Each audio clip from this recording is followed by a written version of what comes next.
It's important that we focus on this legislation and this issue now because I think it's not good public policy to pick and choose which laws that we enforce. We tend to weaken our system as a whole. This legislation is proactive. Just to our south, drug cartels are waging a war with their own people over trade and smuggling routes. The news stories are more frequent and horrifying every day, be it human trafficking, drug smuggling, or spillover violence. It's real and it's at our doorstep. By taking proactive measures to stand up for and fortify our laws and the enforcement of these laws, we send a loud and clear message to criminal aliens that we will not tolerate their presence here in Texas.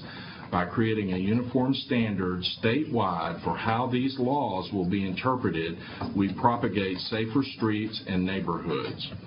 Many local law enforcement, many in the local law enforcement community have made an argument, and they are rightfully concerned about properly serving their local populations. It's this concern that they display when they say that it makes a chilling effect the chilling effect argument void. Officers have a duty to protect their communities, and often there are people within their communities that may be illegal aliens who have come to Texas to work and provide better lives for their family. This bill does not require an officer to inquire about someone's citizenship status. Further, it does not provide for any specific action in accordance with a person's citizenship status.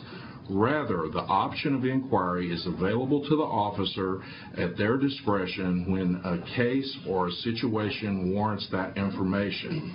I'll give you an example. El Paso is the perfect example of a time when an immigration inquiry can actually be good for crime victims. In El Paso, if a crime is committed against an illegal immigrant, the El Paso Police Department may help the victim obtain a U visa to stay in the country legally during the term of the investigation and trial.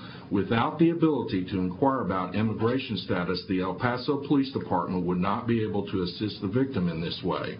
Since the bill applies to district attorneys who have wide discretion in what cases they'll prosecute, it's often said that a violation of this bill's consistent action provisions is if they don't choose to prosecute cases involving illegal immigration. It's not the responsibility of the local district attorney to enforce immigration laws through prosecution. A DA, however, could be in violation of this bill if they enacted a policy that prohibited their attorneys from inquiring about the immigration status of a person who's lawfully detained or arrested. There's been previously a lot of testimony about what might happen if a rogue officer decides to check the immigration status and run searches of arrested or detained people in such a way that takes up a lot of time and takes the officer away from other duties. In the case of a rogue officer, I would make several points. The first being that the officer is choosing to focus too much on one aspect of the job to a point where that officer is failing to perform the duties. Then that officer should be sanctioned for failing to do their job. This does not violate the rule, order, ordinance, or policy portion of the bill, as it is specific to one situation. Additionally, this action is not consistent with the action of a policy to prohibit because it is case specific. The second point that I'd make is this bill does not authorize or require or provide the ability for an officer to check immigration status on the street. Let me repeat that.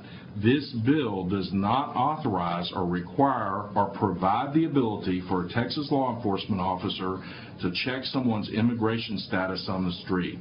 If a person is unable to identify himself or herself to the officer may arrest that person and take them to jail, where they can be run through the Secure Communities program only when there is probable cause or reasonable suspicion.